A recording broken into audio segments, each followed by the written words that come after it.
Hello and welcome to Quest Me, the Star Wars podcast that takes you on a quest through legends and new canon. My name is Josh, and I'm your forever host and favorite dragon keeper. Joining me tonight, as always, is our resident hero and full-time co-host. His name is Justin. How are you doing today, sir? I'm well. How are you? Good. It's another week. It's another Mando episode, and I am fantastic. Yeah, good to have you here. Also, I just want to give a shout out to all the people in the chat already. Hello, Claire. Hello, Melissa. Hello, Jessi. Hello, Michelle. Thank you all for joining us tonight to talk about the latest episode of Mandalorian. Before we get there, I have a couple other guests to introduce, of course, one of them being our good friend Phil. How are you doing today, sir? Doing well. He came on without being muted. Hey! Score one. All right, already starting strong. That's wonderful. How has your week been, Phil? Oh, not bad. Not bad. Got to see some family I haven't gotten to see in a while, and got a new episode of Mandalorian. What's not to love? Yes. And surprisingly, I kind of liked the Bad Batch episode.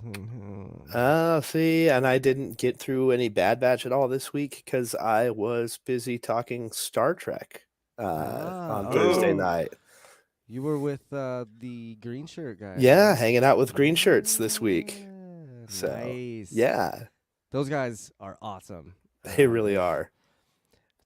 If you guys ever get a chance, I know most of the people in the chat right now are actual Star Trek fans and probably already know what the Green Shirt podcast is. We're being taken over by, is it Trekkies or Trekkers? I know. We had a whole conversation about that today. Yeah. But maybe our next guest can tell us the difference between a Trekkie and a Trekker. I am super excited to introduce from the Crusher Convo. Her name is Jessi, our second Star Trek Jessi of the season. Hi. I know. A lot of Jessies in the Star Trek world. Yeah. Can we get someone on the show whose name doesn't start with J? Yeah, that'd be a great thing. That's fair. It's hard. It's hard. No offense, Jessi. We're very glad you're here. Thank you. I love the little Picard and Crusher there on your mic. That's great. Hanging out with Grogu today. Wonderful cross. No, yes. But Picard hates children. Kicking it with Grogu. You know, but he'll adore Grogu because Grogu can do his own thing. He can fly his own ship, so Picard's fine. He likes children that can fly ships, so. I love this. Let's see. We're getting. Claire says Trekkerette is. That's a new one. Okay. All right. I haven't heard that one before. I mean, I only known Trekkie. That's the Trekker was kind of weird, but yeah. I don't told know. you it's Trekkie. It's Trekkie. Okay. Yeah. Phil, you had a really good description earlier on Twitter. What was So I stole this from a comedy musician, a legendary folk musician, the great Luke Ski. And Luke Ski once wrote that a Trekker is a Star Trek fan. A Trekkie is someone who insists you call them a Trekker. I love that. You know what? I'm still new to the Star Trek universe. I'm still learning things every day. So you are absolutely a Trekkerette then. right? I guess 'Cause so. I feel like there's probably tiers here. There's probably like, tiers. it's like Padawan, Jedi Knight, Jedi Master. Right. It's Trekker, Trekkie, right? I guess so. I don't know. I Klingon's think got I to be kind the of highest, jumped. I'd imagine. Those guys can speak it. They're all into it. That is true. But I mean, there are Star Wars fans that learn Arabic or whatever. I That know it a little language bit. is. See, look. See? That's just I didn't writing. even go that though. far. Yeah. That's just writing, not That's like true. That's learning true. to speak Klingon is a whole other thing. There's That's a dedication. yeah. There's a translation or a translator. I have a dictionary. I own the Klingon dictionary. Oh, Yeah. that's pretty cool. That is great. cool. Jessi says Han Solo was a bitch. Great reference from fanboys. Haven't heard that one before. That's a new one. I need to rewatch that. It's such a good movie. Oh, I didn't even see Claire's thing up here talking about fanboys. Whoops. oh. Now I feel bad. And don't mind my co-host Michelle there. She's definitely a Trekkie. She's a Trekkie for sure. So she's that's been okay. helping me We with this welcome journey. all the new Trekkies, Trekkers, Jedis, Sith, whatever, nerds, everyone, whoever, come hang Yes. out. We love having you guys here, and it's great. We do this every week now, so it's been nice. Although next week I think we're gonna change the time a little bit. Normally we're going at 7:30, but my life once again is changing, so we're going to change the time once again to 8:30 instead of 7:30. So I believe next weekend we're going to be going at 8:30 Mountain Standard Time instead of the normal 7:30. Let's see, where are my notes here? So Jessi, you're from Crusher Convo. Tell us a little bit about your show. You were telling me in the green room that you have a pretty interesting story of how this all came to be, and I would love to hear it. Yeah. So Crusher Convo is basically we are deep diving the next generation in the eyes of Dr. Beverly Crusher. So That's got to make season 2 really rough. Actually, we have done season 2, and season 2 is more of what would have Beverly done if she was here. I love that. So it's just. Did you make WWBD bracelets? It might be on the list. I think someone had mentioned that before. But no, it was just. My story with Star Trek is basically non-existent. I did not grow up with it. I knew nothing about Star Trek. I mean, I knew who Kirk and Spock was and things like that, but never saw an episode, never saw the movies. I grew up Star Wars. I was born into it. That's all I knew. However, my husband is a huge Star Trek fan and Star Wars. He's both, but he's been trying to get me to watch Star Trek for, it was 18 years. He kept like, watch The Next Generation. You're going to like it. I'm like, I finally did. And then I joke that Gates McFadden made me a Trekkie because it was her character I fell in love with. And it just snowballed from there. And that was just a year ago. First time I saw Star Trek. How'd you hold off for 18 years? Because I just didn't care about Star Trek. Like, I just thought of Kirk and Spock. I didn't even know Crusher even existed until last year. I didn't. The only thing about Patrick Stewart I knew is that he was Charles Xavier. Like, I didn't know anything of this universe. And that's where I think that's what made it more exciting, is because I was learning something completely new. Right. And so it's exciting, and so anyways, but yeah, it was like I said, it just kind of snowballed from there, and I just learned all these characters, and I dived deep into all the shows. And as Cyber suggested, was from Jessi and the guys at Open Pike, I got to watch the other shows, and then Crusher Convo just kind of happened because she's a very underrated character. Like, there's a lot of fans who are just like don't care for Dr. Crusher. I feel like the fan fiction is pretty legit though with Beverly. Well, it is Beverly only the fan fiction, right? I mean, she was non-existent in the movies and stuff. So that's true. Me and my co-host Michelle, who's also a Beverly Crusher fan, was kind of more of, let's give this character her, like, let's show her story. Like, there's a lot to her story that people just kind of forgot about. And so when we start deep diving these episodes of like, well, she just went through this, so maybe that's why she's like this, if she just did this, and it Like, took off. Is there a lot of Beverly lore? Kind of. Bevlore. Kind of. There's some parts that we have to headcanon a little bit, because they'll mention, like, there's one episode in the entire series that mentioned that she survived a planetary disaster, and it was like, well, how did she survive? What happened? There's no backstory to it. So then we just kind of like, well, you know what? She survived it, and so this is probably why she became a doctor, and so we just start connecting the dots, basically. Yeah. That's really cool, though. I mean, what a good niche for a show, and I mean, that's gonna go on forever because there's 1,000 episodes of Next There's Generation. a lot of So, episodes. I mean, if we wanted to, like Michelle, she met Open Pike Boys because she was doing her own Crusher connections to the episodes of Strange New Worlds. And you're able to make those connections back to her character. And it was like, see, she was important. cool. So yeah, you always find a way. There's always 6 degrees of separation, I think. Yeah, for sure. We're gonna have so much Star Trek stuff in our notes for a Star Wars podcast. It's right. I know, contradicting the last few episodes. If you need an interpreter, let me know. Funny, because I feel like my Star Wars brain is kind of taking a back seat because I'm up to like neck deep of all this Star Trek information. And so I was like, okay, who was the pilot okay, hold on, I gotta remember, what was the name of the ship? Like, yeah, there's a lot of information. There's a lot. My dad, so it's funny because my dad always loved Next Generation, but he made the mistake of introducing me to Star Wars when I was a kid. So he was like, here, watch this. And I never liked Star Trek because it didn't have lightsabers and it didn't have X-Wings. Yeah. And, it was a more adult show. When I got into my early 20s and like Netflix streaming just started coming out, the Next Generation was all over that all the time. Yep.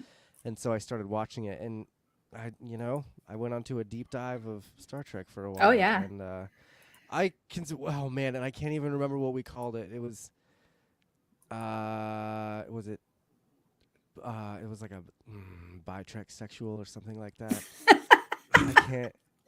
So my question is, I have a question. Yes. Bisexual. So my question is, did Jessi Cyber suggest you and helped you out through your journey? No, are you talking about for Quest Me? Well, just in your own journey of knowing what's, learning about Star Trek. Because maybe a little bit. Just call him up and be like, I got some questions. I think I kind of pulled a little bit of a Jessi and was like, I'm not gonna watch it because you like it, and I don't want to do that. You're trying to.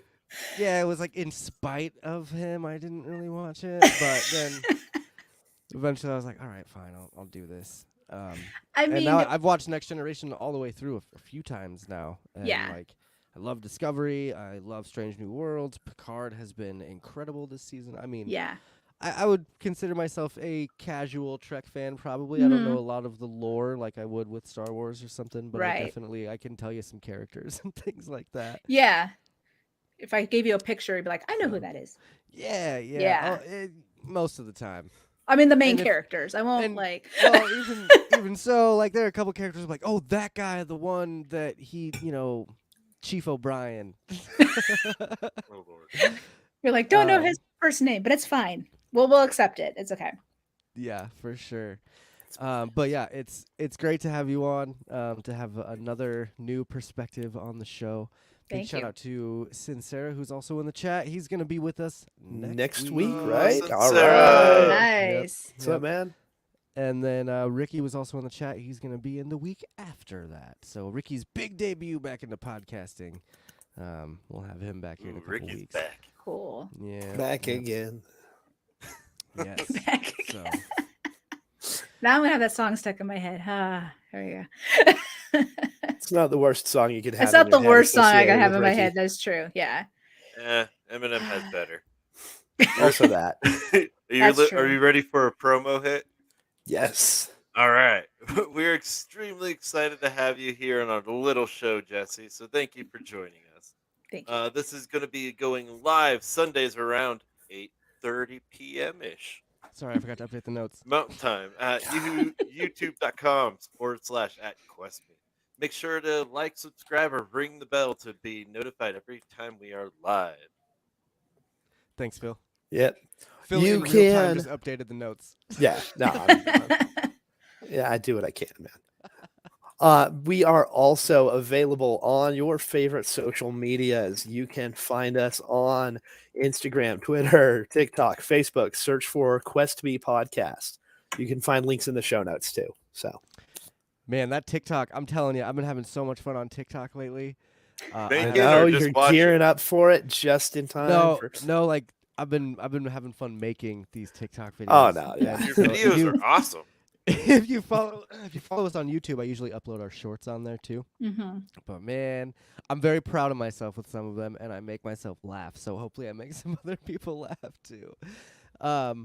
I do want to say again, thanks to everyone for being here. Everyone in the actual room, Phil, Justin, Jessi. Like it's always wonderful to do these shows with you guys. I'm having a bit of a moment tonight because this is my last show in the house that I moved in Nebraska. I'm moving out of here, and so I'm having a bittersweet moment. I'm happy to be here in your bittersweet moment. I wish Grogu could give you a hug. Since yours is packed away. So my Grogu is at the new house, enjoying the new house. He's having all fun without you, man. Yeah. He's having a party. So I'm sure him and all of my hundreds of little action figures are hanging out Toy Story style.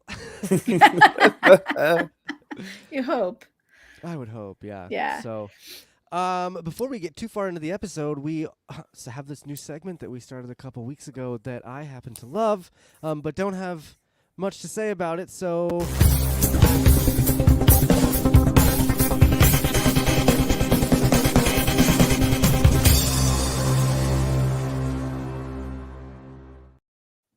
Now, Jessi, I don't know if you are particularly drinking tonight, but Phil likes to tell us what he is drinking tonight because he is a very wonderful bartender. So, Phil, what are we drinking tonight? I am ridiculously happy with this one. This was inspired by our little encounter with Dr. Pershing earlier this season. And I'm calling this one Travel Rations. So this, so there is a cocktail called a Beggar's Banquet. It's kind of a whiskey sour topped off with lager. So it's whiskey, lemon juice, maple syrup, and beer. I decided to play with that concept a little bit. I've got rye whiskey, Axe and the Oak. They are a local distillery. So yeah, Colorado Springs. We've got fresh squeezed lemon juice and homemade simple syrup instead of maple because I didn't want to overwhelm the other flavors. And then we topped it off with an imperial stout. Yeah. Yeah, I know. The best part is the orange, though. Okay, Show him the so orange. Show him the orange. Ooh, decal. so that Oh, is man. it's kind of tricky to see, but there is a glazed brown sugar imperial insignia on that orange wheel. It's there. It's So there. I saw It's it. we there. have the orange cog wheel. We have For photo the, evidence. And love that recipe is also going to be in the show notes, folks. So Yep. God damn it. I'm sorry, excited to but drink it. I'd like to take notes as we're doing the show, and I made sure to take a little note that said, make sure to get the link to the distillery that Phil just mentioned. And he just writes, penis. Thank you for that one, Phil. I like that. That's a great link. that was not me. I was not typing in the notes. Oh, it was Justin? I guess I should have expected that. I don't know if you think I'm sitting here typing with one hand while I'm trying to, show off my drink with the other. I don't know, man. You're a librarian. I would assume you use the computer a lot, and I don't know. Type You can 100 words probably a minute read with books. 2 fingers. You can probably read books and type at the same time. I would assume, right? I mean, well, yeah, but Exactly. What's funny though is that someone from our Bev Pack, as we call it on Twitter, created a drink called Crusher's Cure, and it had, I think, let me see if I can remember. It was blue curacao, triple sec vodka, splash of cranberry, lime juice, and I believe that was it. But yeah, so I decided to buy all of it and try it out. It was good. I liked it. That was a couple days ago, but it was blue. Yeah, it looked nice. All of my drinks, everything that I would have to make anything tonight is at the new house. So once again, drinking Monsters and just a glass of Crown Royal. Yeah, just some water for me today. Yeah. I do have water as Sounds well. pretty The typical mileage for you, that I Josh. get, the trying mileage to that be I better. get out of a bottle of blue curacao when it comes to just making sci-fi themed drinks, you would not believe Oh, I bet. how 'cause it how turns much you that can nice mix it up color. just with a little bit of blue in there. It's like Mhm. That's Beautiful. anything with butterfly pea flower is really fun too, because then it changes from blue to purple when you hit it with citrus. Mm-hmm.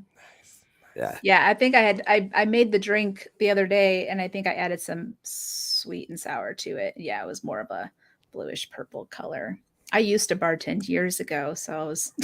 I just do it as a hobby, never done it professionally. It's a lot of So, fun. I miss it. Don't get me wrong. As a hobby, man? You do this? I gotta learn this hobby. Oh, and Ricky, here, hang. Ricky, oh, sorry. I was gonna say, Ricky asked about Ricky. watching the Mandalorian. Yes, we're gonna get into that in just a minute. Listen, Ricky, Pretty good. this episode was very short, and Mhm. there's not too much to talk about. So, we're just chatting. We're just hanging out. We're just making new Yep. friends. All right, We're Ricky, doing a calm down crossover. over there. The synopsis Back is up. coming. Ricky. Back up. What were you gonna say, Phil? So, the stout I picked for this particular iteration, not only is it, it's an imperial stout, which higher ABV, and so imperial, funny joke, yes, Star Wars. But this one is Fremont's Dark Star. It is an imperial oatmeal stout, but check out the oh, it's a dragon. can there. We got Whoa. a dragon, which That's also great. seemed fitting for tonight's episode. It did. That's great. That's very true. I like it. I actually don't have any corrections this week, so you were the segment before the synopsis, and thank you, Phil, for that wonderful drink idea that I am writing down and keeping and stealing from you as these shows go, just so you know. I'm going to try all of these drinks eventually. But like I said, no corrections this week. I'm sure there was something. If anyone that listens to the show has a correction, just send it to me, and I'll read it for you and give you a shout out and all that stuff. Begrudgingly, but I'll do it.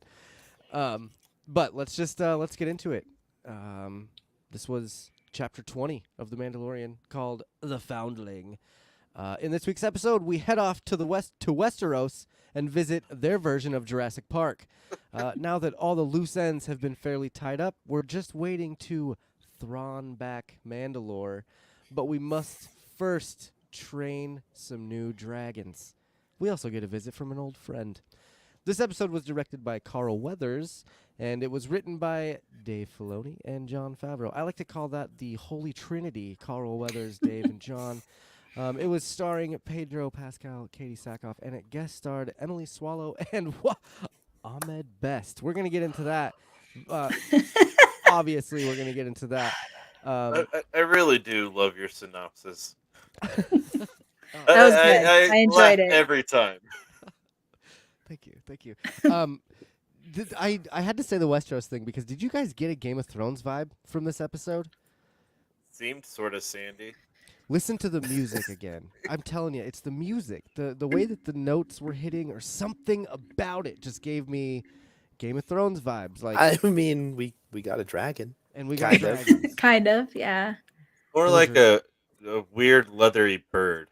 It doesn't is breathe that not fire, a good description of a dragon? But it's Scaly bird. Scaly. It eats things that breathe fire. Well, shoot fire.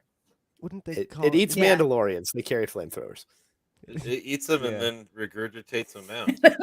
Yeah. Oh my god. More like a Oh my bird, god, do you right? think it does like owl pellets and just like pukes all the Oh, Beskar back up? All in one? Oh no. Gold mine up there in that nest then. They need to go rob that nest. I bet not only did they come back with 3 new dragons, but they came back with like mounds of old Beskar from Younglings. They thought, Let's melt this down for the foundlings. Mhm. Foundlings. Oh my goodness. That's a Wait, it really already good is a That's point. gonna take a lot for those little foundlings, like a lot of armor versus what Grogu goes through later. Oh my goodness, right? So I love the opening of this. You know, we open up to this like epic shot of all the Mandalorians for whatever reason training still on the Lake of Death. I don't know what the deal is with Mandalorians and dangerous. They're hardcore, dinosaurs, man. They're but, hardcore. like, They call danger out. they ask for danger. Apparently, it just Danger just "Come get follows us. them. That's just what happens. We killed your brother. Come get another. Yeah. Like, Yeah. They barely did it too. Mando had to pop in and save him there when they were fighting that that meth crocodile. Rock turtle. Croc turtle, whatever. It's huge. It is. Turtle duck? Trust. But I got some pretty cheesy vibes out of this training montage. Did you guys feel the same there? Let's start with Jessi. It was not really. I mean, I think I understand it because it goes back from a couple episodes ago where they were showing, before Mando shows up and saving their lives. But it really just dived real quick into Grogu's story, right? Because they're showing them training the foundlings. And so you're kind of getting an idea of like, there's Grogu and he wants him to start training, right? Because Grogu decided to stay with him. So to me, it wasn't cheesy. It was just kind of like just jumping into the story, in my opinion. I guess it yeah. was cheesy for me, just the whole like the action. What would you say? The stunts that they were doing The with, like, choreography. The choreography. Fighting was Yeah. so bad. the rolling Yeah, around. I and the could weird see that. flamethrower thing, and the like, guys, is this how you train? Really? You just roll around. We in the just need a dirt? random launcher, a rocket launcher into the lake. This followed is by why some they bastards. almost died until Mando showed up. So that And- makes sense. And that's got to be why they train there, right? So they just constantly put themselves in death's way, and they're like, well, if we just train here and constantly battle dinosaurs, then we'll be pretty strong later, right? Yeah. Yeah. Just throw them in with the Sink or swim. sharks, That's- right? Sink or swim. Sink or swim. Yeah. I wanted to first of all, Phil or Justin, did you guys get cheesy vibes with those training things or? To be honest, some of it made more sense to me when I realized that it was Carl Weathers who was directing the episode.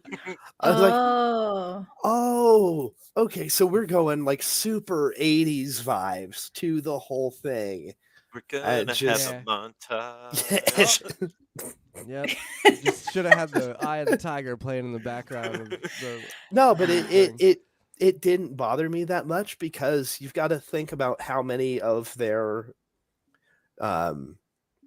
younger members haven't had actual combat experience. They're, only fighting against each other until they like learn the weaponry, and then they, have to just kind of fight for their lives against whatever else shows up.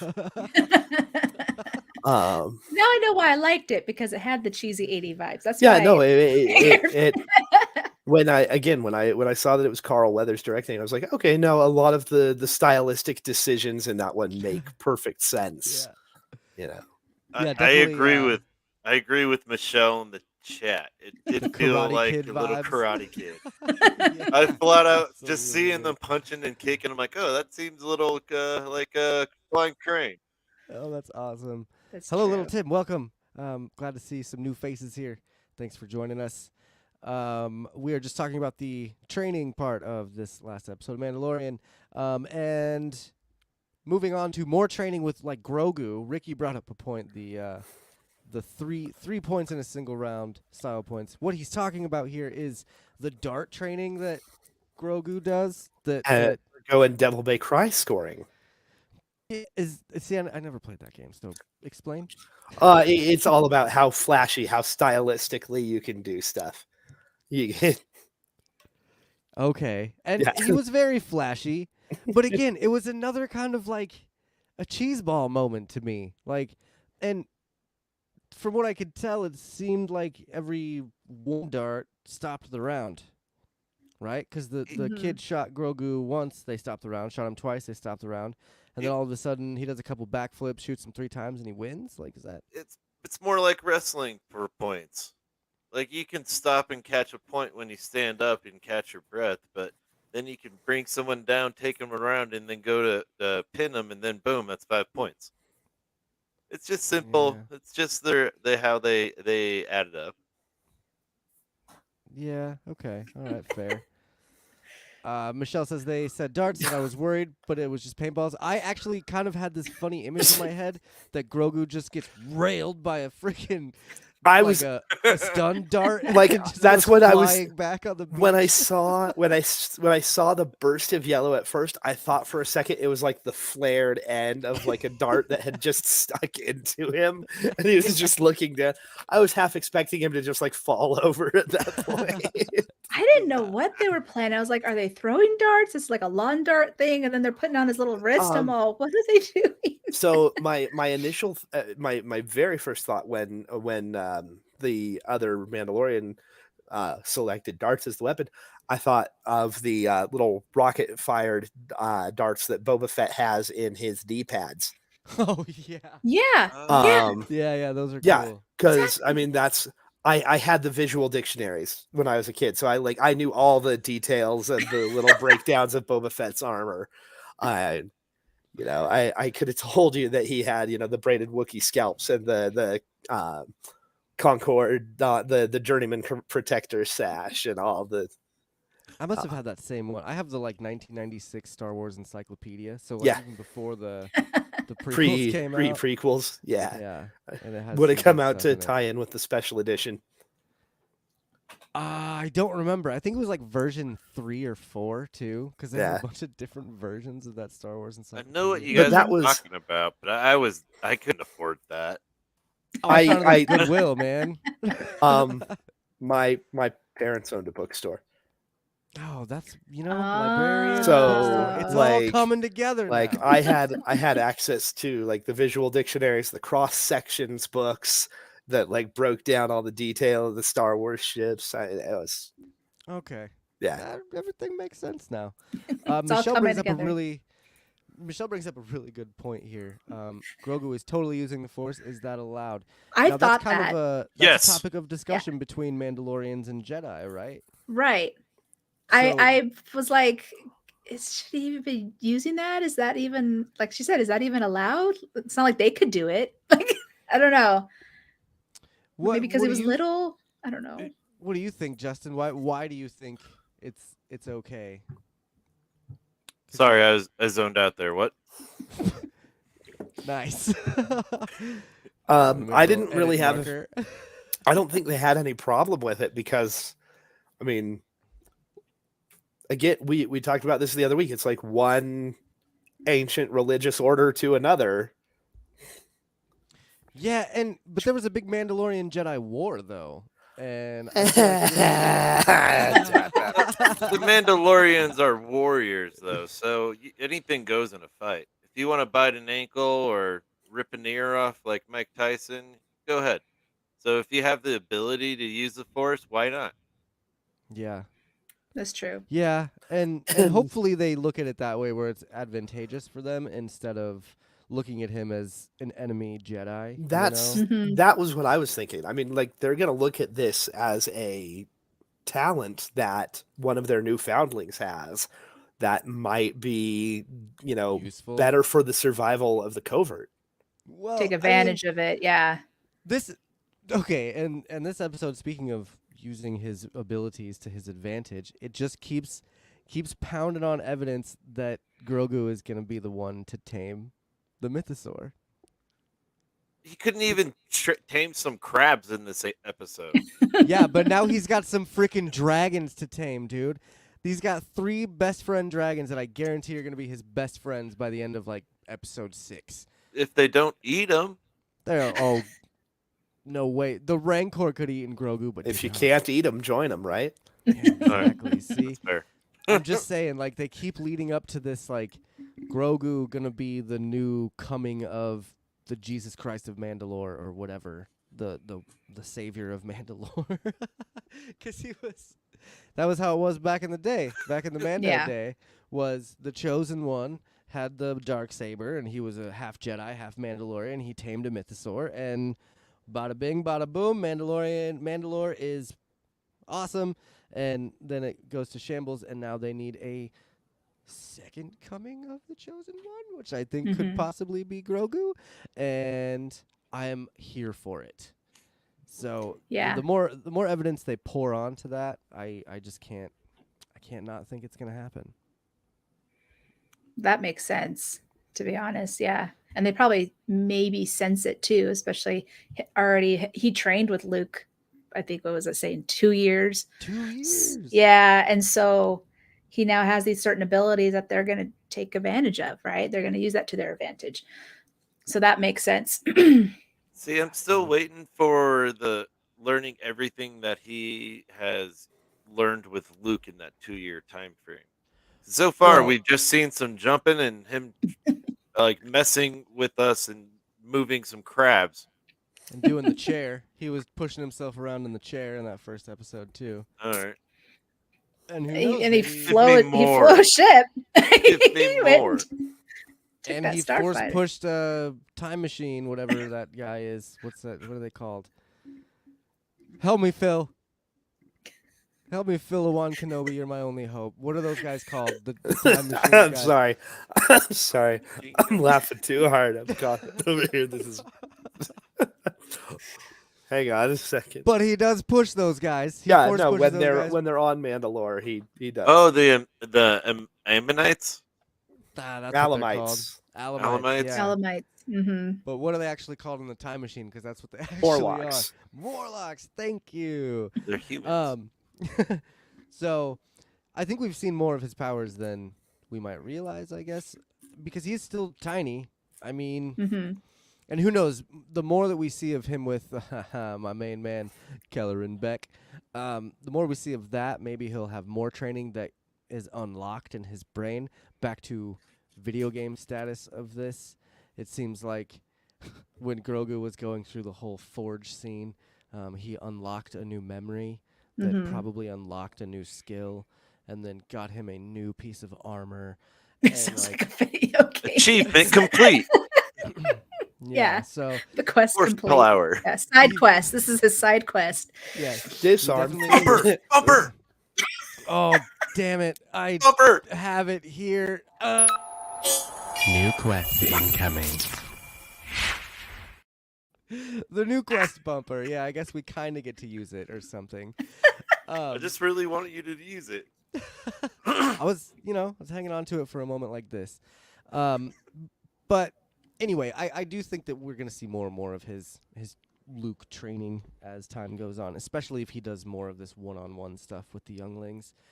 And it could pose more problems, considering if, they start realizing that he trained with a Jedi, or if Luke shows up and goes, "Hey, Grogu, you forgot your lightsaber." That might be a dead giveaway. But again, I'm holding out hope that it's going to be a scene that Grogu needs to pick up the Darksaber and use it, because I do believe he had a little bit of lightsaber training with Luke. I am not positive on that. I just have like an inkling that he at least held a lightsaber at one point. And so I could see him being able to use the Darksaber, which would be sick. I mean, Jedi and Mandalorian. That exactly. It tracks. Yeah. Way too big for his little paw. But all you have to do is become one with the Darksaber. Two-handed. Yeah, he would two-hand that thing, and it would be so light for him that he'd be able to do whatever he wanted. So, that picture that we made up in our heads earlier this season of Grogu riding a mythosaur, holding the Darksaber like some Viking on a dragon, is still possible. Yeah. So, but let's talk about the MacGuffin of this episode, the dragon. Because I feel like it was so random. Right after that little training montage, just out of nowhere, the kid goes off to pout on the side. And He's having a bad day. Yeah, he is. I think it Just was, lost Michelle. I think Ragnar mentioned and the it. very horrible, no good, very bad, Yeah. terrible, horrible, no good, very bad day. Just lost to this little guy who, and then he gets picked up by a dragon. Got beat up by the new kid. Yeah, and his dad was up there. Like, finding out who his dad was, I was like, oh, that must have hurt. You're like, it's like your dad being the leader or something and then not doing very good. Yeah, he was having a bad day. The whole comparison of the kid to Draco Malfoy, that meme was hilarious. I saw that today. Oh, thank you. Yeah, that was fun. See, Yeah. again, that content. Follow us on Instagram. I just had the soccer dad, like the one kid, new kid's there, but then the other kid's dad is the coach, and Yeah. Yeah, the Vizsla family really kind of gets shit on a little bit in the Star Wars universe, I feel like. And it was no different here because Grogu just like out of nowhere, this is what his first battle. He's never fired darts before, and he annihilates this kid and just makes a fool of him, and then kid gets picked up by a pterodactyl dragon thing. And yeah, what did you think about the dragon, Justin? I feel like they did a really good job with like the design, the way it moved, and for it being in the middle of the day, it did not look nearly as CGI'd as, say, the big monster in season 2 that they fought with the Tuskens. Oh, the crate dragon? The crate dragon, yeah. It looks a lot better than the Hutts from Boba Fett. How about that? Yeah, okay. All right, there you go. All right, I'll give you that. The CGI of the animal was fantastic. Honestly, it flew through shade in different brightness, and like you said, it was almost seamless. To bring it in, it's how you hit it. It's Westeros meets Jurassic Park. Like it hits the 3 dragons being introduced. The whole Jurassic Park when he catches them up in the air. Reveals. I loved it. Yeah. I will just throw this out there. The captions labeled it as the Raptor. The Raptor. Yeah. I didn't notice that. Yeah. Okay. The captions labeled it as the Raptor. So we'll see if that's the name that ends up sticking, but yeah. Ricky's got some sort of vendetta against this Mandalorian with the yellow helmet. I'd rather get hauled away by a giant dragon bird thing than have to do with a goofy ass yellow helmet. Jeez, man. He's been talking about that yellow helmet this whole episode. My goodness. Maybe they can't change Ricky, I know what I'm getting you for your birthday, man. I want to answer Claire's question. Do we have a name for the 3 baby bird-like creatures? Yes. One is Mike D, one is MCA, and one is Adrock. We call them the Beastie Boys. So I like that. I like that. That will be their names.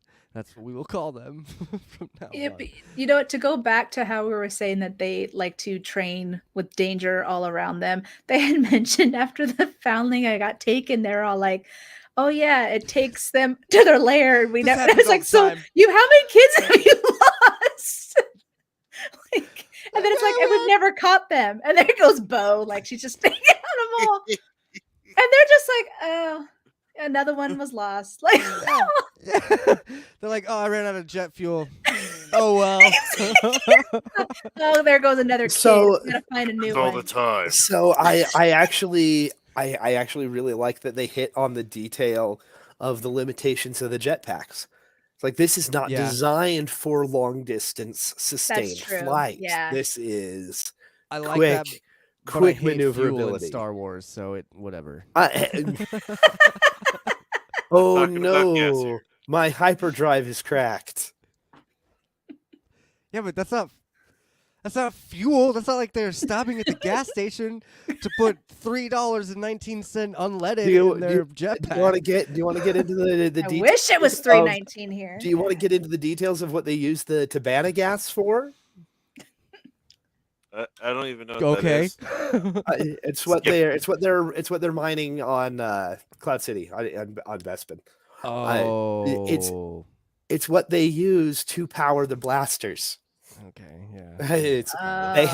They have little fuel cells, little power cells for the blasters that are. Those don't just recharge automatically like they do in Battlefront, though. I feel like you just blast it until it like breaks and then it recharges. And the Covenant weapons in Halo only overheat. And Yeah, that's what I'm saying. Like, that's funny. I had a point here and it's gone now. I don't remember where it went. But the kids getting eaten constantly. That's where we were. That's where we were. It's so vicious too because you actually get to see kind of how this kid would have been devoured by the dragonlings. Yeah. And it's very much like a giant bird that is digesting the food for its children and then throwing it back up into the mouths of its babies. So you're telling me now that a bunch of kids, a bunch of foundlings have just been eaten and you haven't done anything about it? And you're still training in the same area. Can't find it, man. They can't find it. One or They two, can't maybe. Find it. I mean, okay, you're right. And Bo-Katan having her ship really helped. Yeah. And that her ship was there, and basically we talked a couple episodes ago about how quickly the N1 started up.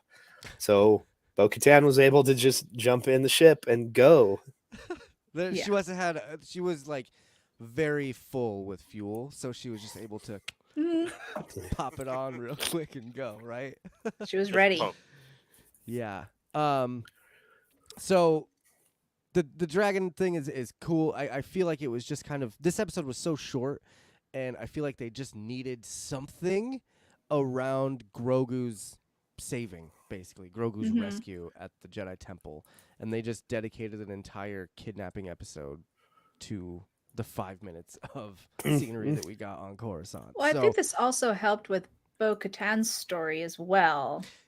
Yes, because it was moving her, because she was by herself and things like that, and now she's starting to feel like she belongs somewhere, and this was her way to. She didn't even do it to prove herself. She did it out of instinct. She wanted to go save this child, more so than everyone else apparently. But so I almost kind of felt like Grogu and Bo's story had like a parallel to each other, a connection. Like they're trying to find a connection. Grogu's trying to figure out where he belongs. She's trying to figure out where he belongs. So, and she's very motivated now, I think, too. After she saw the mythosaur, she's like, "Oh, yeah, things are real." Actually. Yeah, because she didn't believe any of it when they were in the mines. She was like, "It's just a story." And she was kind of the reason that her and like her little clan back in the day and like Clone Wars era was kind of the reason the Mandalorians stopped wearing their helmets, because they were like, yeah, we don't really believe that. We don't have to wear our helmets. We can change the rules. And now that she's actually seen a mythosaur, she's like, oh, maybe. she kind of had like a religious experience, right? Yep. Absolutely. Yeah. It was a spiritual awakening. Very much. Yeah. And I do love that. And the helmet thing, that's a great segue into the Mandalore that we got in this. Taking off your helmet to eat. I thought it was a very interesting thing to bring up, because you see this with fans on Reddit all the time.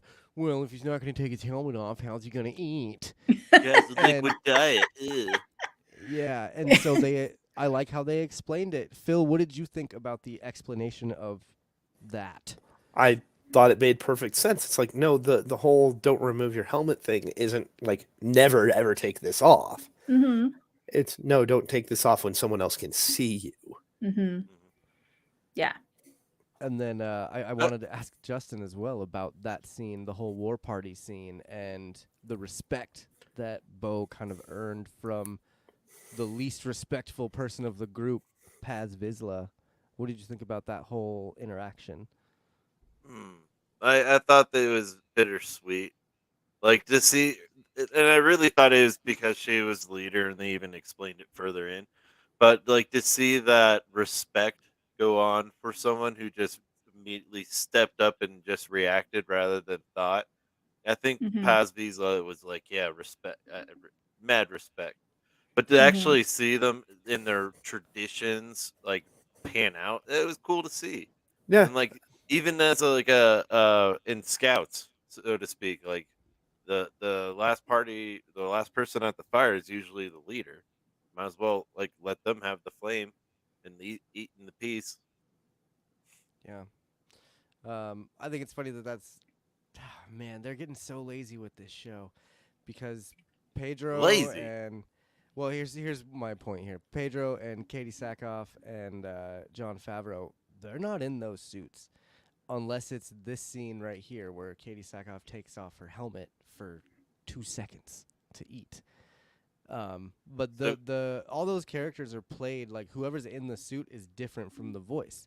No, So I mean it's not exclusively the stunt doubles in the suits. I'm does, pretty sure it is. let I'm me pretty just sure ask a question. all the guys have phoned in their voices this whole season for the most part, especially Pedro Pascal. Does Katie Sackhoff have a butt double? A butt person to stand in? Only you. I know. I mean, Katie Sackhoff. She's a bit of a thirst trap in this season for sure. I could see it, and I guess, but I do think that they're just phoning in the voices and not phoning in as in bad, but they're sending in their voice work, which makes sense Well, because Katie they Sackhoff did COVID cartoons, so style. she's very good at it. You know? yeah. Mhm. No, Yeah. Pedro Pascal himself has said it's very difficult to actually speak with the helmet on, and so he Yeah. does most of his dialogue through His house, ADR. basically, right? Oh, okay. Uh, Yeah. Cell Mhm. phone. It's But he the- had to have been working on Last of Us at the same time that they were doing Mandalorian. So you would think, working on Last of Us, then going to his trailer and reading his lines for the Mandalorian and He was sending them busy. over to John. Yeah. I mean, if you Yeah. He's think just like about as that, busy as Jonathan Majors, but Jonathan Majors isn't gonna be much busier anymore. So hopefully Pedro doesn't succumb to that. So if you're thinking like that, he could just knock out all of his lines in a weekend. Probably Yeah. because he doesn't speak very much. No. Mhm. So, but one things that he does say are pretty huge, like that whole "one must not speak unless one knows." Mhm. I really enjoyed that. Again, with the Mandalore, we're seeing so many different avenues into their culture and that Mandalorian religion, which is really cool to me because, I mean, as a kid, everyone always liked Boba Fett. Everyone always wanted to know more about Mandalorian. So it's cool that they're diving into it. Let's see. Jessi, is there anything else in this episode? Because we talked about. We have one huge thing to talk about, of course. But from the kid getting kidnapped, the dragon, the everything. Did you have any other notes there that you wanted to bring up or discuss? I don't think so. It did kind of pop in my head as you guys were talking, especially like, where Bo had her religious experience and Mando was really deep diving back into being in Mandalore. The Jedi and them are not too far apart, right? When it comes to those religious aspects to their lore. And it's so funny how they could be totally against each other in a lot of ways, but they're kind of similar in a lot of ways. I mean, they're believing in different things, but they're kind of the same than they think they are, They are which much more similar. similar. Yes. for And I sure. think for Grogu, he's going to be that the main bridge to fit. kind Yes. of get them together. Exactly. I have been thinking that same thing, and I have this other theory that, we have the High Republic series out right now that is 200-300 years before the prequel trilogy, and Yoda is featured in the High Republic. And so Yoda is featured in 3 different generations, basically. You got High Republic, Galactic Republic, and, Empire and all that stuff. So he spanned 900 years. And so I'm thinking they're going to use Grogu as not only a crutch and a bridge for Mandalorians and Jedi, but also a bridge to 500 years in the future of Star Wars. Because we all love Grogu. Sequels. We're all, he's a great character, and as long as they nail the voice, because I'm telling you, once he starts talking, it's going to be make or break for Grogu. But if they nail that voice and get people to still be interested in him when he's actually like speaking and not just a cute little baby, then they could really use him in the future for whatever stories they wanted to tell. And yeah, Justin, like you were saying, just kind of skip over the sequels by hundreds of years. And now you have a bridge from the creatures, the most unknown creature in all of Star Wars, the Yoda creature. We don't even know what they're named. We have them basically around from the High Republic all the way to whatever they do with Grogu, which I think is really cool and pretty smart if it works out and they do it that way. I have a feeling that Celebration is going to announce some of those things here this year. I know that there's been a lot of talk about writers exiting for movies, and Rian Johnson's trilogy finally got canceled. But I have a feeling they're going to be announcing some movies here, and they're going to be like way in the future Star Wars movies. But I just saw. Did you see the article about Kathleen Kennedy? No. I read it like literally today, where it was Disney threatens to cancel Kathleen Kennedy's executive producer if no Star Wars film is out by 2025. Oh, great. Yeah, right. Oh my God, that means she's gonna hurry up and make a Solo sequel. I hope Great. Oh I no! really hope Oh no! They've already covered a lot of that ground in the comics. Yeah. And speaking of Solo, I actually woke up this morning feeling dangerous, and I was dreaming about Lando and thinking about how cool it would be to see Childish Gambino in The Mandalorian as Lando, coming in as a cameo. Maybe that's just me, but it's after Lando's already introduced. yeah, but he could still play a younger Lando. No. Yeah. No. You can't. No, Justin's that's not a Billy fan. D's role, man. That's Billy D Okay. right there. All right. Well, shoot me down. Welcome that's to fine, the I get it. cool side of the pillow. Yes. See, even Sincere thinks that Lando should show up, right? Or is he agreeing with Justin? I can't tell. He agrees with me. I'm assuming Alan Tudyk would be a great voice for Grogu. I agree. Yeah. As much as I love Alan, I don't see it. I think it just depends on what. Yeah, I think it just depends on what he decides to create for it. Yeah. I'm surprised he's not Fair, voicing fair. Grogu. That's what we're saying. I think that's what Sincere is saying, that Alan Tudyk should voice Grogu. Yeah. That'd be fun. He'd be voicing 2 different characters then in Star Wars. But this next character that we have is no stranger to being 2 different characters. Of course, I'm talking about my main man, Ahmed Best. He was finally introduced in this episode as Grogu's rescuer on Coruscant. I know that was very anticlimactic. I should have done some sort of drum roll or something, but the episode's been out for almost a week, so everyone knows. And someone please apologize to that man.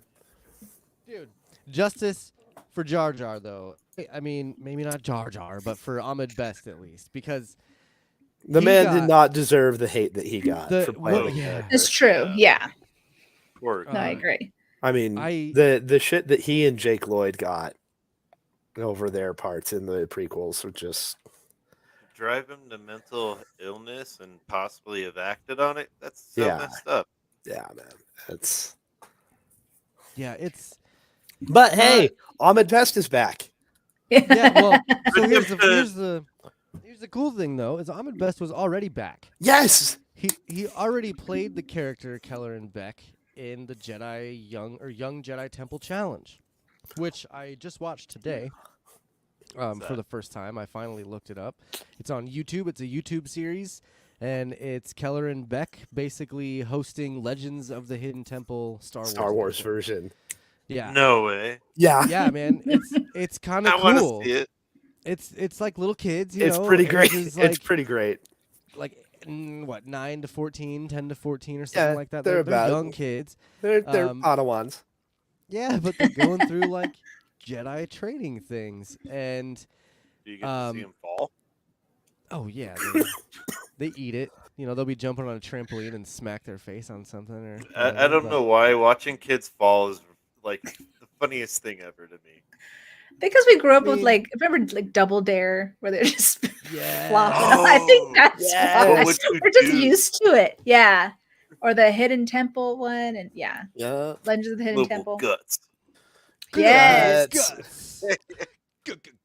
We grew up on Nickelodeon where kids were just flopping around and getting hurt and things like that. We were fine. So I think that's why. Yeah. Yeah. Well, and we grew up with Jackass too, so like watching people get It's hurt is very funny. true. Oh man. Good times. Yeah. But I do really like the surprise here. So okay, listen.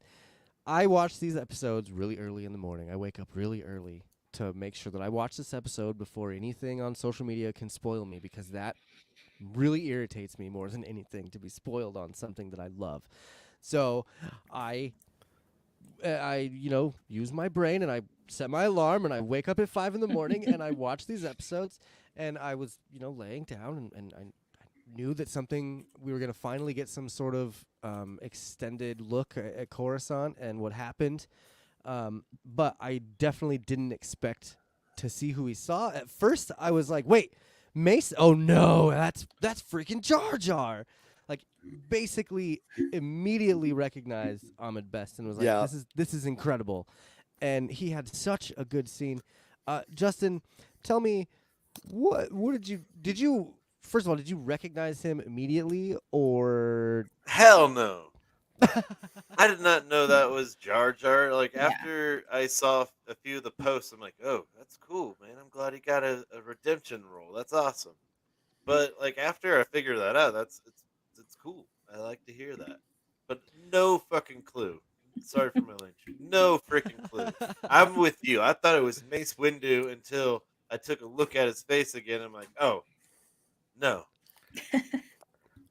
well, and also, See, like, would Mace have just basically fallen on the rooftop there from where he got thrown out the window? Like, that was he? that was just the getting thing. The done being timing, the electrocuted? timing wasn't right. The timing wasn't right for it to be Mace. Right. Mhm. I But will say, yeah, I I was so stoked to see Ahmed Best. I was like, I know that face. Why do I know that face?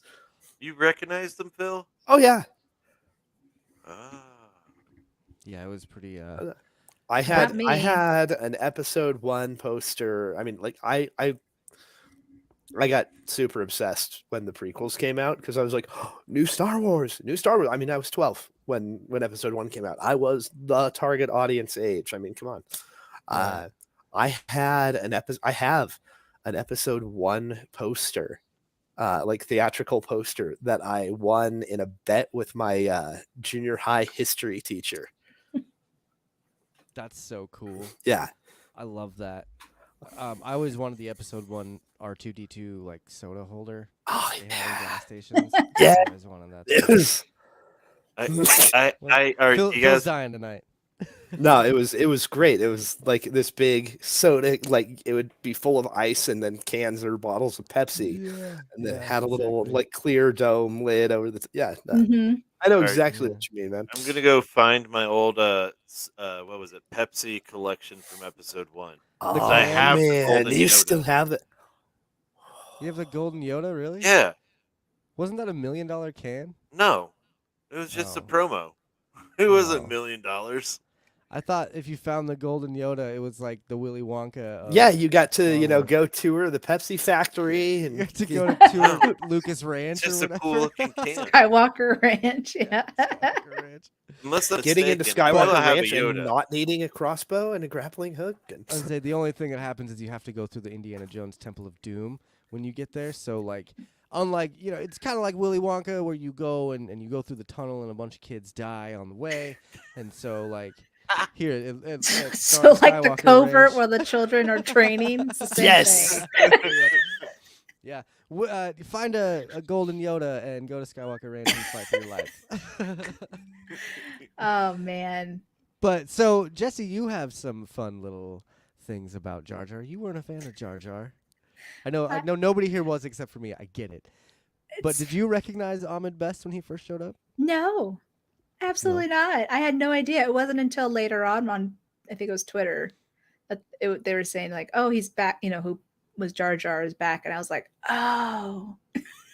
And then I like got hit with the PTSD of Jar Jar Binks, but I do like that because, yeah, he did get a lot of flack for playing Jar Jar. Not a lot of people really like the character, and it's not the actor's fault. He just played a character, and so I mean, I know just because I don't like the character doesn't mean I don't like the actor. Like they were just playing a role, so it was nice for him to be coming. And I never heard of this Jedi version Hidden Temple game, so I didn't know that he had played a Jedi before.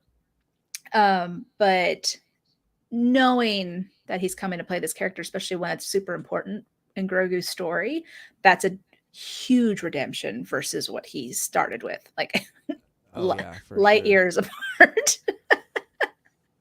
Throw some Trekkie in there. Agree.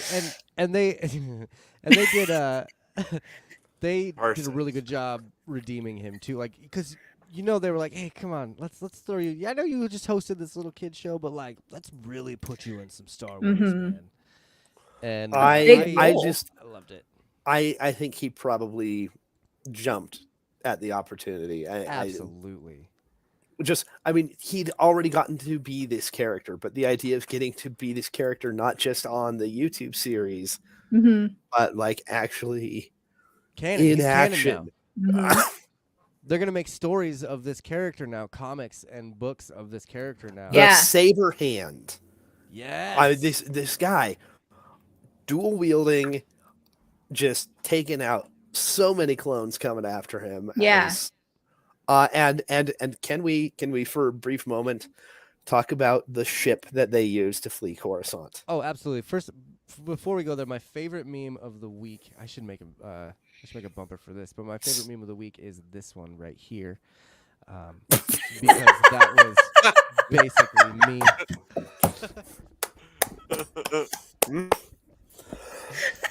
Oh Lord, that's awesome. So, okay, that's pretty good. That's pretty good. I would say that actually rivals that Thrawn fan art thing that I found earlier this week. My gosh! But at the same time, Thrawn with sunglasses and a T-shirt that says "IBS won't stop me from committing war crimes" is pretty fucking spectacular. Shout out to Jess at J Beans Draws, who I believe was the original artist on that. Oh, that's hilarious! Absolutely spectacular. And my meme came from Thank the Maker on Twitter, so they're another Star Wars podcast. But that was totally me. When he showed up, I was holding my coffee and just pointing at the screen like, "Oh my god!" So, moving on to the ship, though, Phil, tell us about this little scene because this is very interesting. So okay, we get Kelleran Beck hits this landing pad. There's clones in pursuit. There's Senate guards who are there. Like we know these guys. These are part of the like defense force for high level Republic officials. And the ship that's sitting there on that landing pad is very clearly a Naboo style ship. It's the chrome, it's the fins, it's everything. But more specifically, it looks like the ship that Jar Jar flies around in Clone Wars. Oh, you're right. You're absolutely right. The one that because he was like a senator for Naboo, basically. He was a senator and for Naboo. That was his transport ship. Wow, good eye there. I knew that was from Naboo. Like, clearly that was a Naboo ship. Yeah, no, with the chrome and everything, it's very clearly. And I was thinking it was more because now there's theories out there that Padme had a little bit to do with rescuing some of the younglings and Padawans and stuff. How cool would it be to get a Natalie Portman cameo in this? And again, I'm not sure what the timeline would be for what Padme was doing at the time. I don't think she. I guess knew. Padme. She found out that Anakin slayed all the kids once Obi-Wan told her. Well, but so what? Right now, what's going on is she's probably hearing about something happening at the Jedi Temple. Yeah, and someone. It could be a very small cameo. If she were to make a cameo, I would assume it's one of those like calls. She shows up on the blue screen, and she's like, "Yeah, man, you can borrow my ship. The keys are in the locker. Code is whatever." But I think it would be really cool to know that Padme kind of had a final stand against this Empire, because Episode 3, that was her worst outing. Episode 1, she was this badass queen that, like, no one could mess with her. She wouldn't take nobody's shit. Episode 2, she was a little more like 15-year-old teenage girl falling in love with someone and making weird decisions. She was pregnant and hormonal. Well, no, that Episode 3 is when she was pregnant, but she wasn't even close to the badass that she was in Episode 1. So I know that there was a lot of complaints back in the day about how she was like useless at that moment. And it could be another kind of redemption thing where Dave Filoni's like, you know what? Let's just have her give him the keys to the ship. That'll work. That'll give her a little bit of redemption for Order 66, and it would make sense. So okay. What I'm seeing is H-type Nubian yacht that has the quad fin. So yes, Nubian. So yes, Padme and Jar Jar both traveled around in them because they were used by like official Naboo. The Naboo transport. High level Naboo officials. So okay. Yeah. The Ivory Tower, Nabooians. Yeah. Basically high ranking Naboo officials who weren't royals. Can we call them noobs? Is it no? Is it derogatory to Nabooians to call them noobs? Hey, noobs. Is there, before we're going, I didn't expect this episode to go this long, but this has been so much fun. Is there anything else that you guys want to cover for this episode before we get into segments? Because segments we're going to cover pretty much, I think, the rest of. Yeah, I think that pretty well covers what I had. Mm-hmm. Okay. Justin, you got anything else? No, I really don't. All right. Yeah, I'm good. Then I think it is about time to get into them segments. And let's start this week with... He's no good to me dead. He will not be permanently damaged. Boba's Bounty is the part of the episode where we talk about our favorite new thing to be introduced into the Star Wars live-action universe. For our guests, we do let them choose something that they have liked from the entire season. And if they're new, then the entire series. So... because obviously we haven't heard what you like yet, Jessi. So let's actually start with your Boba's Bounty this week. And let me find, where is it? Here it is. I had to go back and find a good picture of it. Uh-huh. But your bounty was the N1 Starfighter. Tell us why. You know what? I really liked the Razor Crest, and I was really upset that it got blown up. And so I always thought, I was like, nothing's going to top that, right? Well, because what was it? What was her name? Pelimoto? Is that her name? Pelimoto, yep. Yeah. So, you think, oh, this is going to be a piece of crap. But this thing is, I'm going to make a Star Trek reference here, but it's a tough little ship. Like, it's doing exactly what Mando needs it to do. And Grogu got to drive it. Like, he got to fly this thing. And Yeah. I don't know. It's now a character in itself out of everything that it's done, helping Bo and helping the Mandalorians and doing what it needs to do. And it's definitely a highlight after him losing the Razor Crest. So, yeah, that was what I picked. And it's a wonderful pick because it's a callback. Yeah. Yeah. And another Naboo callback. Like, why is everything just pointing at Naboo right now? Naboo they got some good stuff. Palpatine came from Naboo, but for the folks who, for whatever reason, did not watch Book of Boba Fett and see the initial appearance of this iteration, this N1, Din goes flying it around on a test flight through Beggar's Canyon. He follows the Buta Eve Classic pod raced course. And when he comes back, his one word that he says to Pelimoto, his one word is wizard. Yeah. Ridiculous. Like I said, it's definitely a character of its own. I love it. And I think it's a spectacular choice. Yeah. And it's like a mini, because the Millennium Falcon was a character of its own for the original series. And now this one's kind of sneaking in, I think, in my opinion. Did they just ditch R5? They just leave him on Mandalore? I'm guessing he's just in the cave. Okay, with the right. COVID. Here's the thing. He's scared, right? He knows where there's danger, and he's like, I'm staying inside. I'm not going to be these idiots with the...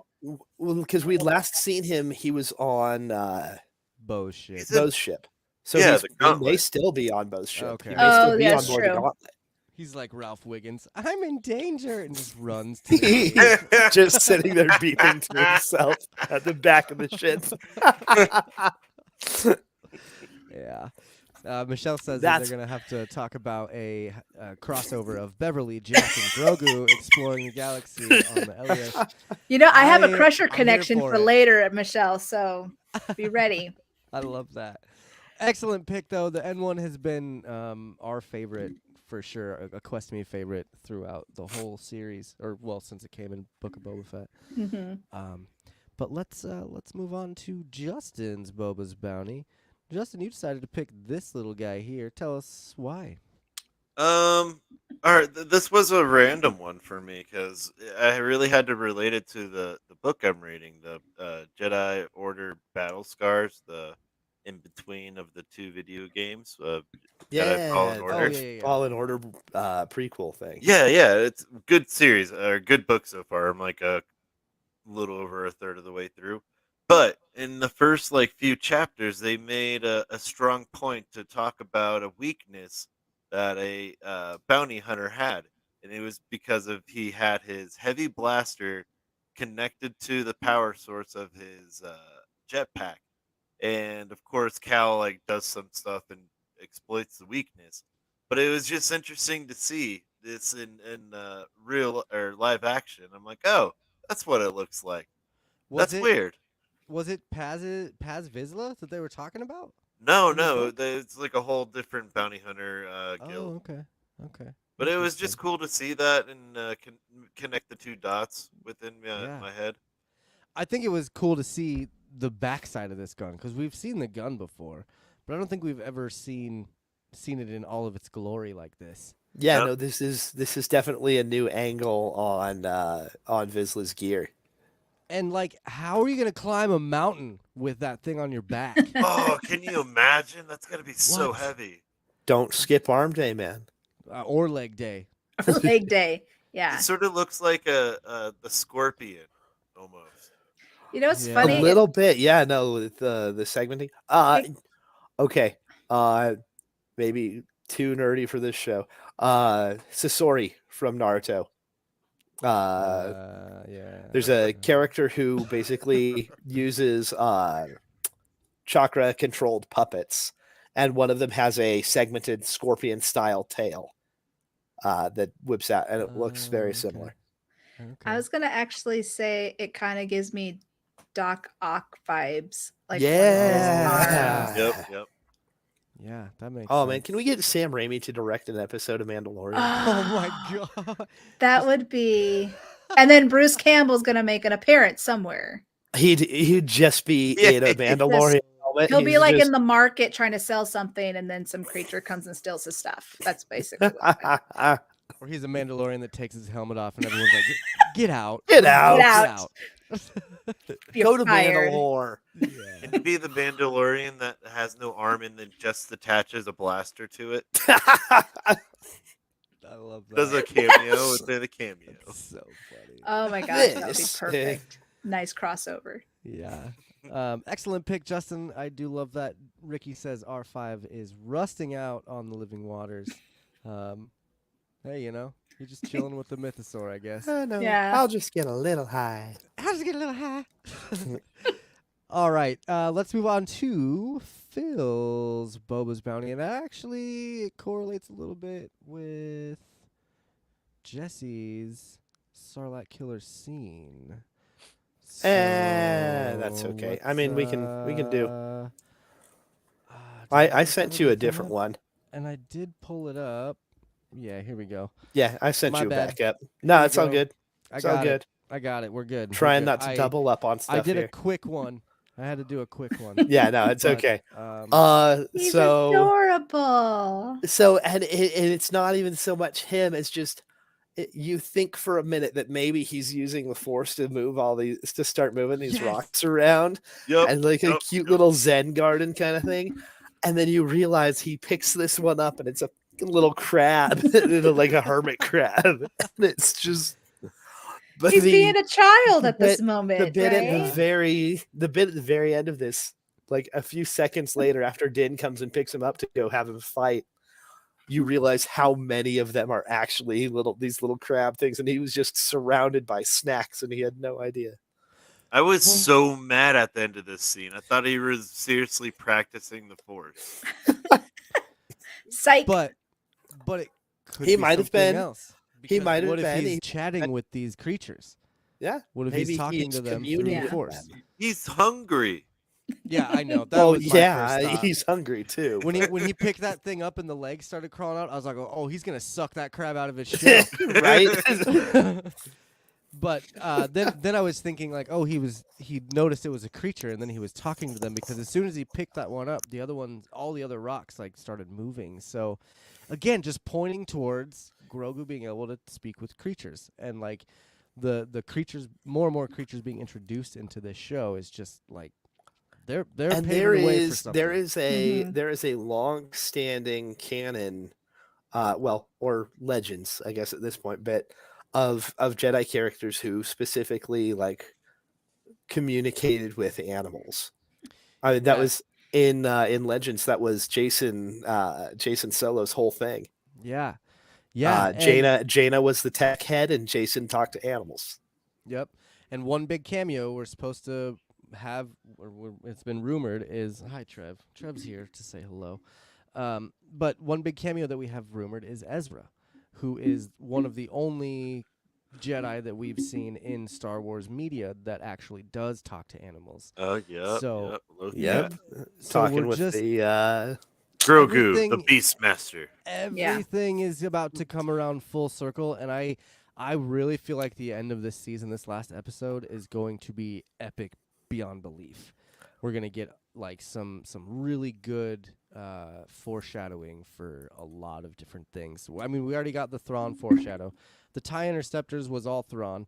I mean, that's all he uses is TIE interceptors, and that's all that they threw at them were bombers and interceptors. So like, that was your kind of Thrawn thing, and now we're just kind of waiting for those other rebels characters to show up, and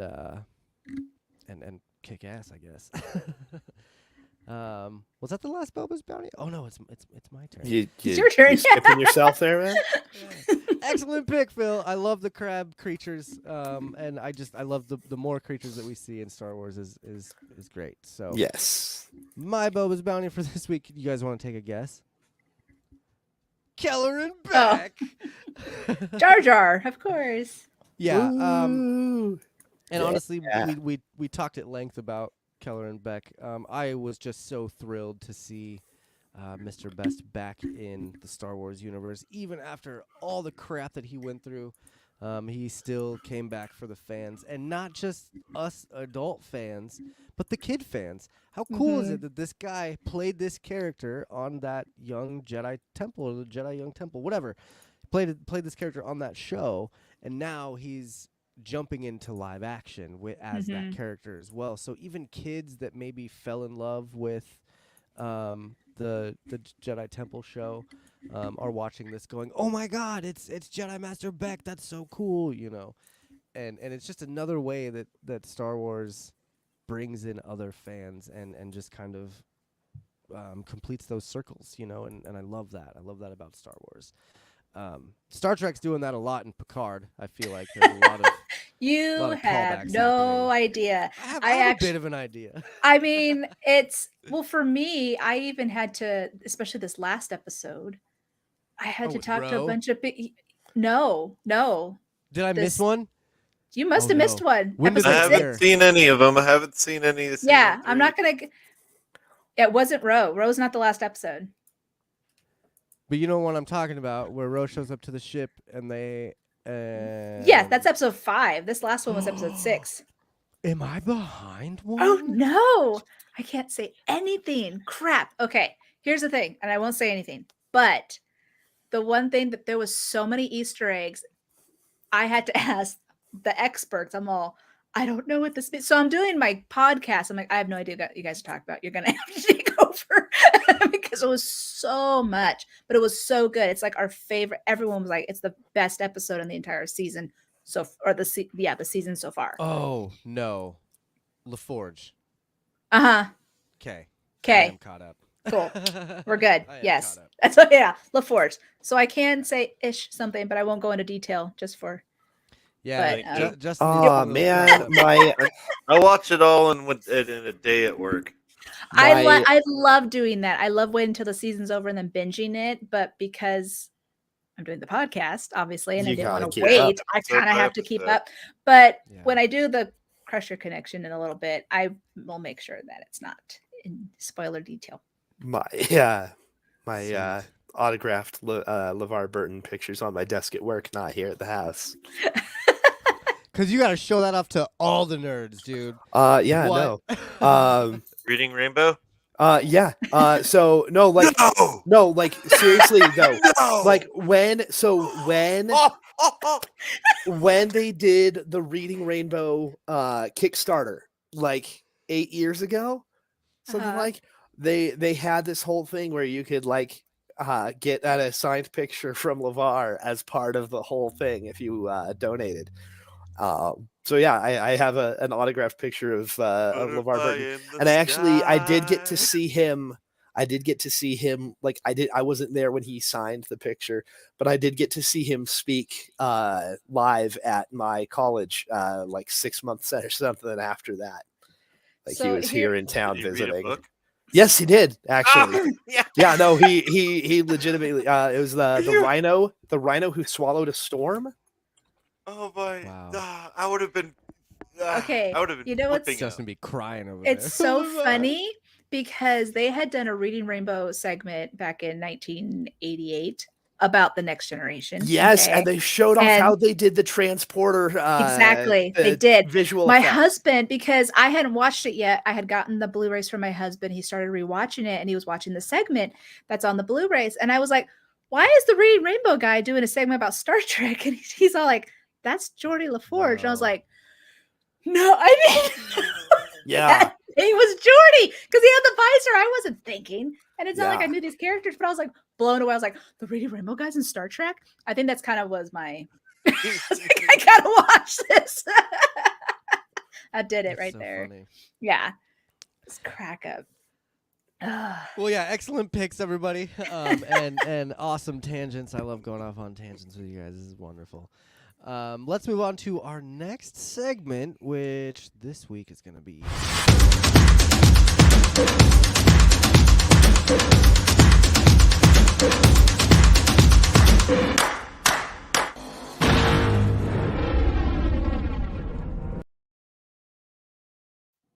That's right. It's the Starlight Killer scene, the part of the show where we pick our favorite scene or still shot of this week's episode. So let's continue on the trend, and let's start with Jessi for her Starlight Killer scene, which is, I just gotta find it here. Is at the 16-minute and 26-second mark. It is this one right here. Tell us about this scene.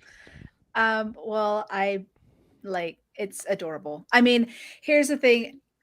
It was such a sad scene, right? Because as the armorer is talking to him about forging the armor for Mandalorians, and you see him get all sad and he's having this PTSD and he's going through the whole motions of this new memory.